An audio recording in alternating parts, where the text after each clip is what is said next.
वो लोग paper leak बचाएंगे।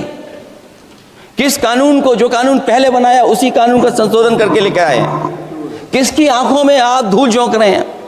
और अगर कानून से बच रहा होता तो भाजपा की 10 साल की सरकार में 20 परीक्षाएं कैसे लीक हो गई? 20 परीक्षाएं लीक हुई अध्यक्ष महोदय, जिसमें कोर्ट तक जाना पड़ा, उसके बाद परीक्षा रद्द हुई। दरोगा भर्ती का पेपर लीक हो गया, जूनियर इंजीनियरिंग के भर्ती का पेपर लीक हो गया, ग्राम विकास पंचायत अधिकारी का पर्चा लीक हो गया, नलकूप चालक भर्ती का यूपी टीईटी का परीक्षा लीक हुआ, और एक बार नहीं हुआ 3 बार पेपर लीक हुआ यूपी टेट का।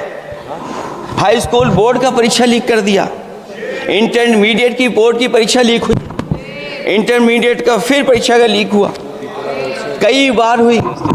सिपाही भर्ती लीक हुई। आप सोचिए कितनी परीक्षा। और नीट परीक्षा कोई पहली बार लीक नहीं हुई, दोबारा लीक हो गई, कानून बनने के बाद लीक हुई। सहायक प्रोफेसर भर्ती लीक है, लेखपाल भर्ती लीक हुई। यूपी जैसे स्टेट, जो सबसे बड़ा स्टेट है, जहां से प्रधानमंत्री चुन करके आते हो, वहां तक पेपर लीक हो जा रहा है। और जो संस्था परीक्षा एग्जामिनेशन करा रही है, वो एनटीए में भी आउटसोर्स कर दिया आपने।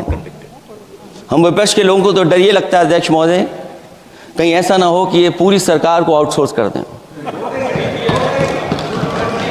आउटसोर्स सरकार है जो सबसे विश्वसनीय संस्था है, उसमें आउटसोर्स पे आपने कर्मचारी को रखा हुआ है। किस बात की जवाबदेही है?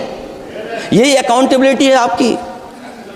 कहीं अकाउंटेबिलिटी ये तो नहीं है आप अकाउंटेबिलिटी को ये कहीं समझ बैठे हो कि अकाउंट को भर दे वो एबिलिटी वाला ही हमें चाहिए?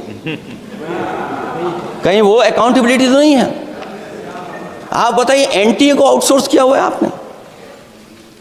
जिस संस्था की जिम्मेदारी है महत्वपूर्ण परीक्षा कराने की, उसमें सब आउटसोर्स। और ये सच कहा कि कांग्रेस पार्टी के हमारे सदस्य ने मांग की है कि वो हम लोगों को पता होना चाहिए आखिरकार कौन लोग थे जो आउटसोर्स होकर के बैठ करके परीक्षा में इस तरह की घोटाला कर रहे थे।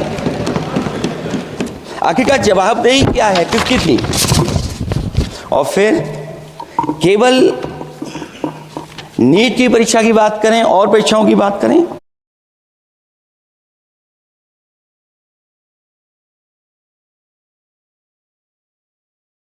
जब से सरकार बनी है तब से सरकार की कोशिश रही है कि शिक्षा, परीक्षा और यूनिवर्सिटी का ताना बाना पूरा ध्वस्त हो जाए, उसको एक रंगी बना दें हम।